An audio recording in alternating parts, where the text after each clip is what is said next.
Yo, yo siempre digo que la Biblia es el libro más honesto del mundo, porque no solamente nos relata con exactitud eventos que han sucedido en la historia, sino que también nos dice los pensamientos de las personas involucradas en estos eventos. Nos dice con precisión qué exactamente estaban pensando, qué exactamente estaban sintiendo. No tenemos que asumir, no tenemos que asumir qué estaban sintiendo o qué estaban pensando. Y además de eso, vemos que la Biblia, Dios no le promete al creyente un cuentito de una vida sin problemas, ¿verdad? Una vida perfecta, sin problemas. No promete soluciones terrenales a todos los problemas del mundo, como suelen hacer algunos políticos, como hacen algunas falsas religiones, hasta cristianos supuestamente, a veces hablan así. No, lo que vemos en los salmos, especialmente en los salmos de David, es lo siguiente: son sufrimientos, pruebas, problemas en la vida, tentaciones, problemas. Y estamos hablando del hombre del cual se dijo que era el hombre conforme al corazón de Jehová. Es decir, si eso le sucedió a ese hombre, ¿cuánto más no a nosotros? Pero lo importante aquí es que yo creo que en este salmo David nos enseña un patrón de cómo el cristiano debería enfrentar las pruebas en la vida. Podemos dividir este salmo en 3 secciones, más o menos. Del primer versículo hasta el sexto, vemos que él empieza con Dios, da su petición ante Dios. Del 7 al 13, vemos que habla mucho de las pruebas y se queja un poco. Pero vemos en los últimos 2 versículos, 13 y 14, que otra vez termina con Dios. Y quisiera empezar allí con esa primera línea: Jehová es mi luz y mi salvación, ¿de quién temeré? Y vemos que David declara que Dios es su luz. Dice en otra parte en los Salmos: en tu luz veremos la luz. En otra parte dice que Dios es luz y hay en él ningunas tinieblas. Dios es luz. Es decir, que David veía todas las cosas en esta vida, todas las situaciones, todo lo veía a través de la luz de Dios. Ahora, antes de nacer de nuevo nosotros, antes de venir a Cristo, todos estábamos en tinieblas, todos estábamos con una mente depravada, estábamos ciegos, estábamos bajo el poder del diablo y por tanto todo lo veíamos con esa mente, ¿verdad? No teníamos la luz de Jehová aún. Veíamos todas las cosas por el filtro de las tinieblas de una mente carnal y espiritualmente muerta. Pero ahora que hemos nacido de nuevo, la luz de Dios, la luz de Jehová, por la cual vemos todas las cosas, ahora podemos evaluar las cosas de este mundo en el contexto de la luz de Dios, que es su misma palabra, también es su luz. Dice: lámpara es a mis pies tu palabra y lumbrera a mi camino. La palabra de Dios es lámpara para el creyente. Es a través de la palabra de Dios que podemos examinar todas las cosas en este mundo. Vivimos hoy en día en una cultura llena de locuras, llena de tinieblas. El impío dice, por ejemplo, no hay Dios. El otro dice, el mismo dice que descendemos de monos, por ejemplo. Y ahí, a través de la luz de Dios, podemos decir falso. La luz de Dios, la luz de su palabra me dice: y creó Dios al hombre a su imagen. Yo no vine de un mono. El mundo dice: amor es amor, ¿verdad? Refiriéndose a los homosexuales. No le están haciendo daño a nadie. Amor es amor, dicen. Falso. La Biblia dice que eso es abominación. Abominación, dice. Y no es simplemente un pecado como cualquier otro, sino que la Biblia dice, hablando de los pecadores en Sodoma y Gomorra, dice que eran pecadores contra Jehová en gran manera. Abominaciones El mundo dice, hay varios géneros de sexo y uno puede cambiar su sexo, pero eso también vemos a través de la luz de Dios que es falso, porque la Biblia dice, varón y hembra los creó. Hay varias locuras en este mundo, podría decir más, pero la verdad es que todo lo tenemos que examinar por medio de la luz de la palabra de Dios.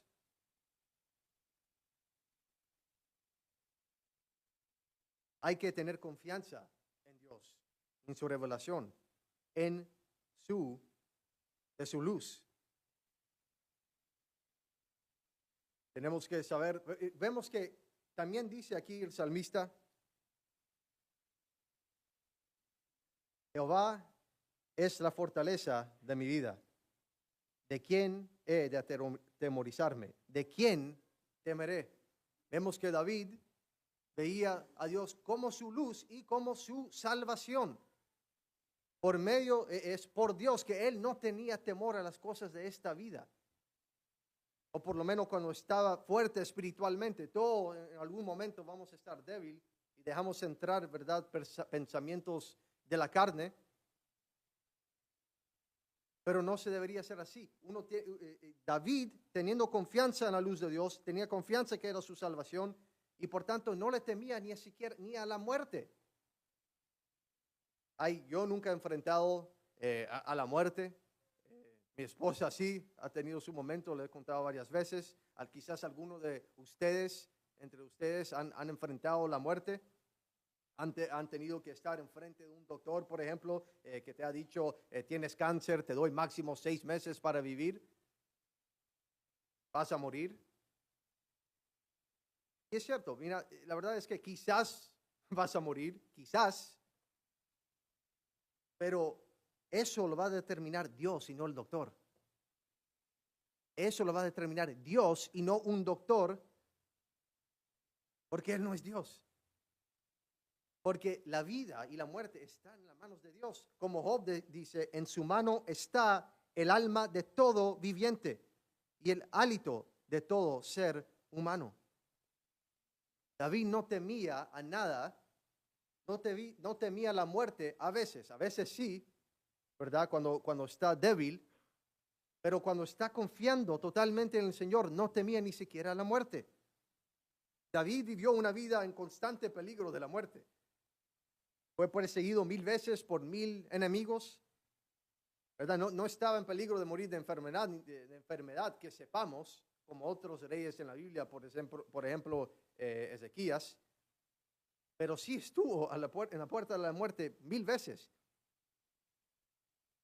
Pero él entendía que la muerte estaba en las manos de Dios de todas maneras, que tú no puedes morir hasta que Dios te deja morir. Vemos que hasta muertes accidentales en la Biblia, de homicidios accidentales, dice que estaban bajo el control, fueron ordenadas por Dios. En Éxodo, por ejemplo, habla de un homicidio involuntario, un homicidio que ocurre sin maldad, lo que llamamos nosotros manslaughter, no sé cómo se dice exactamente en español, pero hablando de hasta en una situación así, ¿qué dice? Dios lo puso en sus manos, ¿verdad? Hasta estas cosas, es decir, que la muerte, tu aliento que tú tienes, que tú vives, está en las manos de Dios. Uno de mis citas favoritas de la historia es de un general gringo, americano, desde la guerra civil aquí en los Estados Unidos. Él pertenecía al sur, que se llamaba Stonewall Jackson. Y Stonewall Jackson era un cristiano, era un hombre muy cristiano, ¿verdad? Y era conocido como un hombre muy valiente en la batalla, que no le temía la muerte.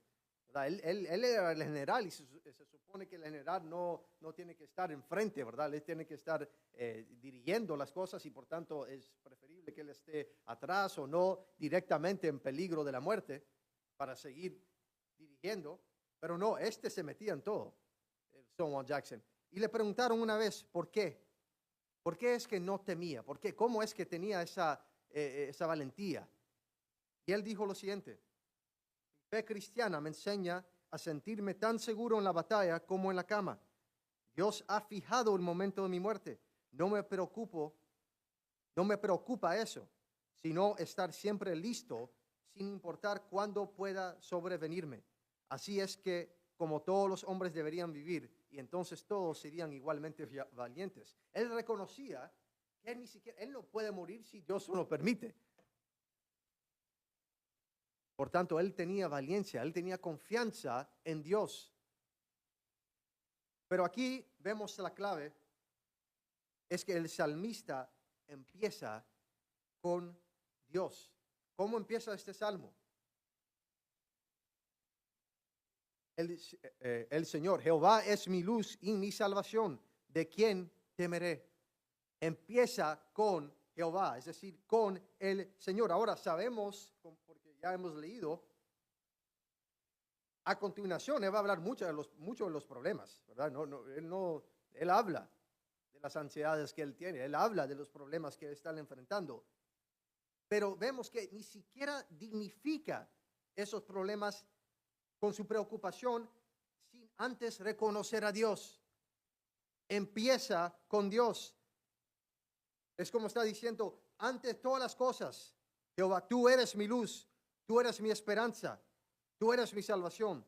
Todo lo demás, todos los problemas, eso puede esperar. Yo puedo hablar de eso después, pero ahora mismo, antes de pensar en otra cosa, te voy a alabar, mi Dios. Puedo conocer que tú eres mi luz, tú eres mi salvación. Después puedo pensar en los problemas, pero primero voy a adorar y alabar a mi Dios. Pero ¿cuántas veces fallamos en seguir ese patrón de David? David mismo falla en seguir ese patrón, si no podemos leer otras partes en los salmos. Somos débiles. Fallamos y no siempre empezamos con Dios.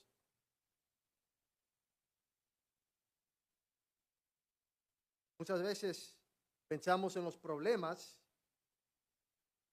antes de todo, antes de Dios, como si ellos fueran Dios, como si los problemas son los que nos dictan a nosotros. Porque somos débiles, a veces caemos en esa trampa. Pero vemos que el momento que el cristiano empieza pensando en los problemas, ya perdió o ya está perdiendo la batalla. Ya está dando lugar a Satanás. Porque deberíamos siempre empezar en Dios, reconociendo que Dios es el Señor del universo, que Dios es nuestra salvación, que Dios es nuestra luz. Y no solamente en momentos de prueba, no solamente en momentos de peligro, sino en todas las decisiones que tomamos en la vida. Todas. Todo debería de empezar con Dios. Leemos en Santiago, dice lo siguiente: vamos ahora los que decís, hoy o mañana iremos a tal ciudad y estaremos allá un año, compraremos y venderemos y ganaremos, cuando no sabéis lo que será mañana. Porque ¿qué es nuestra vida? Ciertamente es un vapor que aparece por un poco de tiempo y luego se desvanece. En lugar de lo cual deberías decir: si el Señor quisiere, y si viviremos, y si viviéramos, haremos esto o aquello. Es decir, en todas las decisiones que tomamos en esta vida, no empezamos pensando en el plan, pensando en la decisión que queremos tomar o lo que queremos tomar. No, empezando, si Dios quiere, si Dios permite, voy a hacer esto y lo otro. Y en el momento que no empezamos así, ya no estamos en la voluntad de Dios. Ya estamos yendo por nuestra carne y no por el Espíritu.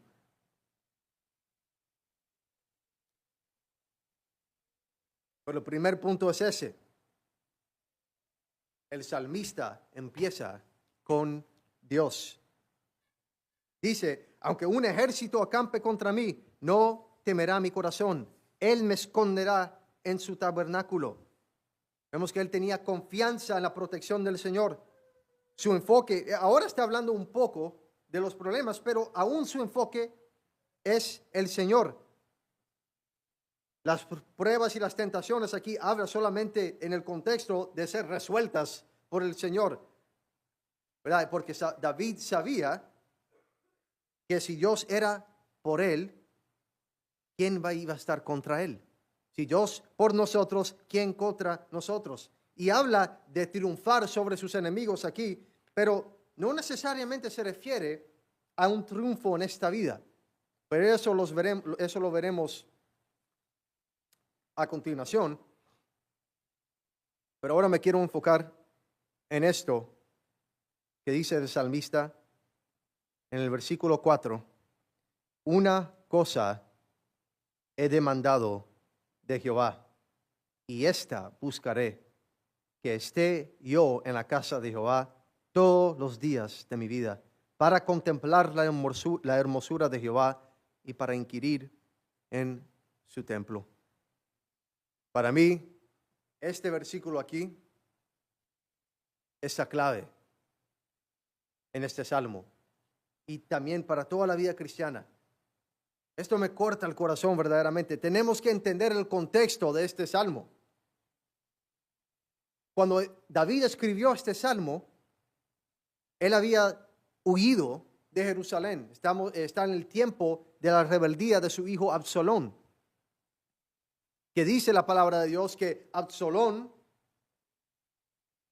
robó el corazón de los hombres de Israel y hizo que los hombres de Israel traicionaran a su rey David. Entonces fue traicionado David por su mismo hijo y por tanto tuvo que huir porque su propio hijo lo quería matar porque quería el trono. Entonces David tiene que huir de Jerusalén. Sus riquezas, todas sus riquezas fueron tomadas. Fue desposeído de su palacio, su gran palacio que él había construido. Su trono y su corona robado por su propio hijo. Su gloria desvanecida en un solo día, a manos de su propio hijo. Imagínense. Y tan grande fue la caída del rey que a un punto, mientras estaba huyendo de Absalón, estaba huyendo de Jerusalén, vino un hombre llamado Simeí y comenzó a maldecirlo y tirarle piedras al rey de Israel, al gran David. ¿Y sabes lo que hizo David? Estando tan derrotado en ese momento, tan débil estaba en ese momento, que ni siquiera se defendió. Dejó que le tiraran piedras. Dejó que lo maldicieran. Y los capitanes de David intentaron detener a ese hombre Simeí. Y David dijo, ¿por qué? No, déjenlo, que me tiren piedras. Que me tiren maldiciones. Y Dios mismo lo ha mandado para maldecirme. ¿Quién soy yo para pararlo? Así respondió David. Y aquí, en ese momento, se encuentra el rey David, habiendo sido tan glorioso, y ahora reducido como un perro callejero, que cualquiera de la calle le estaba tirando piedras, maldiciéndolo. Pero vemos que en tales profundidades de desesperación, en medio de esta calamidad, en medio de una derrota total y absoluta, ¿qué dice el dulce salmista de Israel? Tiene solamente una petición. Una petición tiene. Una cosa he pedido de Jehová. Y esta buscaré, que esté yo en la casa de Jehová todos los días de mi vida, para contemplar la hermosura de Jehová y para inquirir en su templo. ¿Qué fue lo más triste para David de tener que huir de Jerusalén? ¿Qué fue lo peor para él? ¿Fueron las riquezas que ya no tenía? No. ¿Fue el hecho que le quitaron el trono y su corona? No. ¿Fue el hecho que lo traicionó su propio hijo? No. Lo peor de esta situación para David es no poder adorar a Jehová en el templo con el pueblo de Dios. Eso era lo peor de todo para él. Tanto que si David tuviera solamente una oración, una petición, no sería recuperar sus riquezas, no sería tener otra vez su gran palacio, ni el trono, ni la corona, ni la gloria. Antes todas esas cosas, David prefiere una sola cosa, y es adorar a Dios con su pueblo en la casa de Dios. Y como dice en otras partes en los Salmos, dice, porque mejor es un día en tus atrios que 1000 fuera de ellos. ¿Ese eres tú hoy, cristiano? ¿Deseas adorar a Dios sobre todas las cosas, así como el rey David? Sobre todas esas cosas, no, lo que él quería hacer es adorar a Dios con el pueblo de Dios. Ruego a Dios que nos dé todo ese corazón, ¿verdad? Como el salmista, como el rey David. De tener a Él sobre todas las cosas, de amar a Dios sobre todas las cosas, tanto que eso es lo que preferimos, lo que queremos sobre todas las cosas, es adorar a Dios. Y no solamente era adorar a Dios, porque eso lo podía hacer en cualquier lugar, obviamente. Pero él sabía que había algo especial de adorar a Dios con el pueblo de Dios. ¿Sabes que es algo especial cuando estamos juntos aquí? ¿Sabes que hay, dice la palabra de Dios, hay ángeles ahorita con nosotros aquí? ¿Sabes que Cristo Jesús mismo está aquí entre nosotros?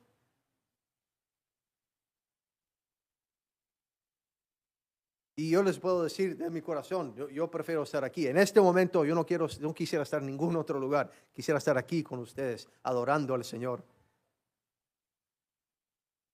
Que Dios siempre nos dé ese corazón de ponerlo ante todas las cosas. Que como el rey David, pase lo que pase, que perdemos todo el mundo, todas nuestras riquezas, todo nuestro dinero. Y sin embargo, lo más importante en el corazón sigue siendo el Señor.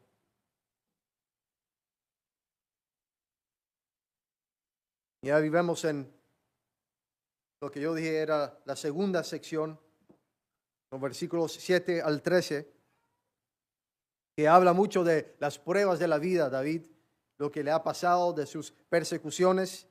Se pone a quejar un poco, pero en medio de todo eso, aún quejándose, y con razón, ¿verdad?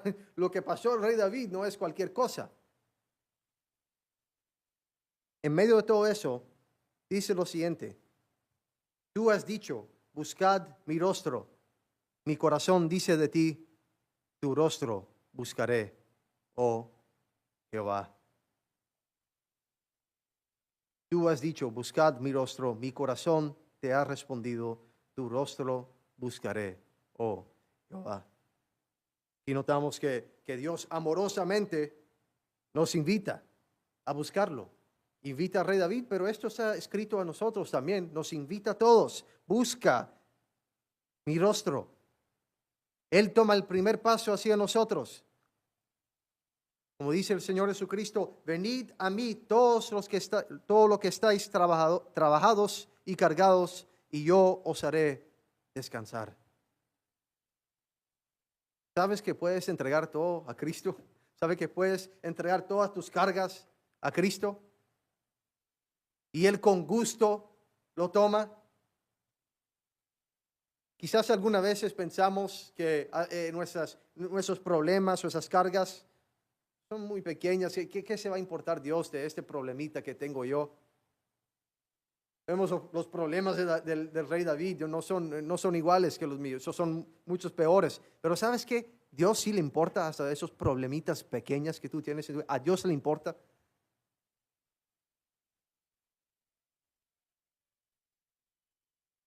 Dice en la palabra de Dios, echando toda vuestra ansiedad sobre Él, porque Él tiene cuidado de vosotros.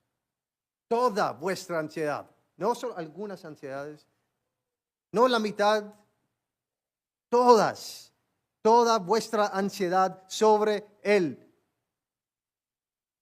los problemas grandes tanto como los pequeños, entrégaselo, porque Él tiene cuidado de vosotros. A Dios le importa tu dolor, a Dios le importa todos tus problemas. ¿Cuál es tu ansiedad hoy? Puede ser algo con un familiar, puede ser algo del trabajo, puede ser otro miedo que tienes quizás, pero entrégueselo al Señor, porque Él ofrece encargarse de eso. Venid a mí, todos los que están trabajados y cargados, y yo os haré descansar. Pero que tengamos ese mismo corazón en nuestra respuesta. Cuando el Señor nos dice, busca mi rostro, deberíamos responder, sí, Señor, tu rostro buscaré. Así como hace el salmista. Dice, aunque mi padre y mi madre me dejaran, con todo Jehová me recogerá. Vemos que la fidelidad y el amor de Dios sobrepasa hasta el amor de los padres, que es el amor natural más grande en este mundo, el de los padres.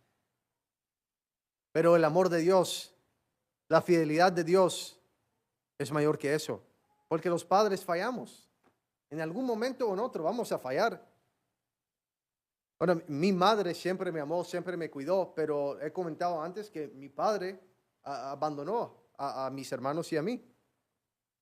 Y puedo decir que sin embargo, yo siempre sentí el cuidado especial de Dios de alguna manera, sin padre. Siempre sentí que Dios era mi padre, aunque mi padre de la carne no estaba allí. Yo me recuerdo que cuando nació mi hijita, Violeta, que no sé por qué, por alguna razón, yo crecí sin pensar mucho en el hecho que mi padre no estuvo ahí, que nos abandonó. Pero por alguna razón, cuando nació mi hija y la vi por la primera vez, como eso por la primera vez en mi vida fue como, no sé, como me vino a la mente, me hirió, como si por primera vez me estaba dando cuenta que mi padre me había abandonado, porque yo veía a mi hijita y yo pensaba, ¿cómo es posible? ¿Cómo es posible dejar a esta criatura tan bella? No podía. Y tuve que arrepentirme de eso, porque de repente me entró mucha amargura contra mi padre. Eventualmente me arrepentí de eso, pero pasé, no sé, unos cuantos meses pensando en eso. Y me amargué un poco. Pero yo obviamente digo que yo jamás voy a abandonar a mis hijos. Posible, yo no puedo, eso no está en mí. Pero sí en algún momento voy a fallar a mis hijos. Eso es cierto. Todos vamos a fallar a nuestros hijos, pero por eso yo le enseño del Señor, del que nunca le va a fallar. Por eso le enseño a mis hijos del Padre Celestial que jamás le va a fallar. Yo le puedo fallar en algún momento a mi hijo, a mi hija, pero el Señor jamás. El Señor jamás. Por tanto dice el salmista, aunque mi padre y mi madre me dejaran, con todo Jehová me recogerá. Pero aquí vemos que termina el salmista, el versículo 13 y el 14, que dice así: hubiera yo desmayado si no creyese que he de ver la bondad de Jehová en la tierra de los vivientes. Espera en Jehová, esfuérzate, y Él fortalecerá tu corazón. Sí, espera en Jehová. Vemos que David, habiendo empezado con Dios, luego se puso a quejar un poco los problemas, pero regresa otra vez, termina con Dios. Hubiera yo desmayado, dice, si no creyese que he de ver la bondad de Jehová en la tierra de los vivientes. Ahora, recordamos que hablaba de triunfo, de triunfar sobre sus enemigos, de triunfar sobre las pruebas, pero no necesariamente habla de triunfos en esta vida, porque vemos qué es lo que le da fuerza para seguir en medio de la prueba. Es este pensamiento: hubiera yo desmayado si no creyese que he de ver la bondad de Jehová en la tierra de los vivientes. David sabía que si él no iba a triunfar en esta vida, que sí había un triunfo para él en la próxima, en el mundo de venir. Porque un día él iba a estar cara a cara con su Salvador. Ese es el triunfo mayor del cristiano. Vemos, por ejemplo, los mártires en Apocalipsis. Mártires, mueren. Pero ¿qué dice de ellos? Y ellos le han vencido por la sangre del Cordero y por la palabra de su testimonio, y no han amado sus vidas hasta la muerte. Murieron, fueron matados, pero dice que vencieron. Amén. Porque vencer para el cristiano no es algo que solamente se hace aquí. No vamos a vencer siempre en este mundo, pero sí vamos a vencer en el mundo por venir. Esta es la victoria del cristiano. ¿Dónde está, oh muerte, tu aguijón? ¿Dónde, oh sepulcro, tu victoria? Lo que le daba fuerzas a David es saber que si todo terminara en fracaso, todo podía terminar en fracaso. Sin embargo, él sabía que él iba a ver un día a su Dios en el mundo venidero. Espera en Jehová, esfuérzate y aliéntase tu corazón. Sí, espera en Jehová. Esperar en el Señor es confiar en Él. Es confiar que a pesar de cuál pueda ser el resultado de una situación, vas a confiar en Él. Confiar en Dios y mientras tanto hacer la voluntad. Esperar en Dios no es simplemente no hacer nada, es confiar en Él y hacer la voluntad revelada de Él mientras tanto esperamos en Él. Recuérdase que David aquí estaba, el deseo de su corazón era adorar a Dios en su templo. Él estaba adorando, estaba alabando mientras esperaba. Y no esperaba necesariamente que Dios se le iba a quitar la prueba, sino que él esperaba que Dios se iba a dar las fuerzas para enfrentarlas. Es una cosa muy diferente.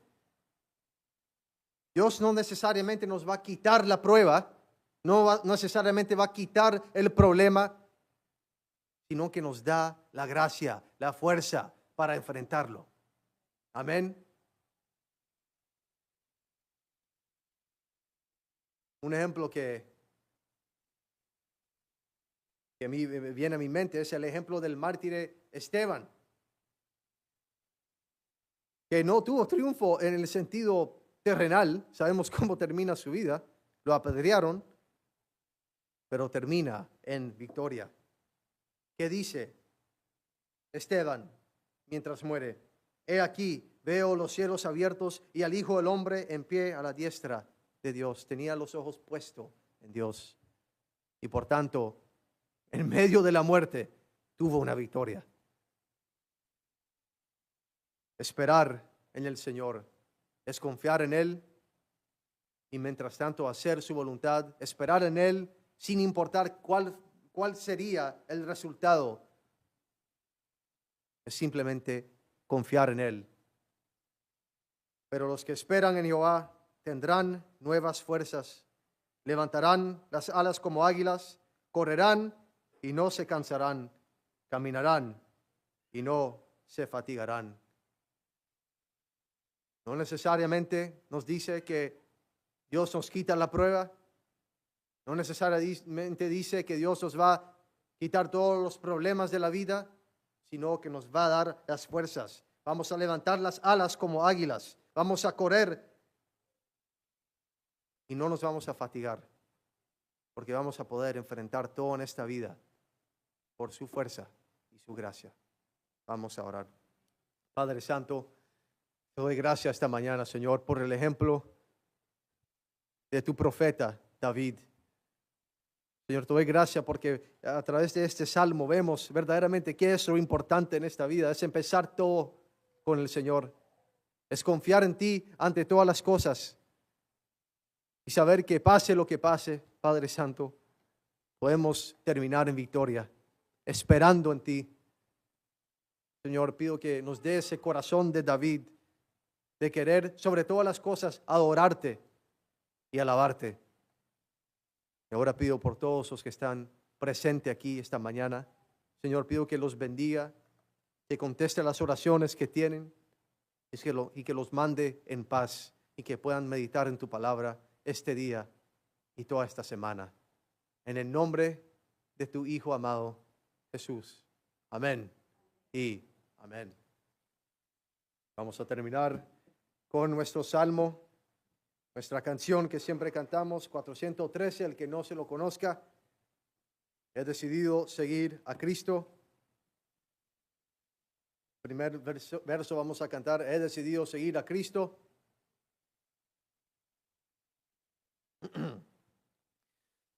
He decidido seguir a Cristo. He decidido seguir a Cristo. He decidido seguir a Cristo. No vuelvo atrás, no vuelvo atrás. Amén. Dios os bendiga, hermanos.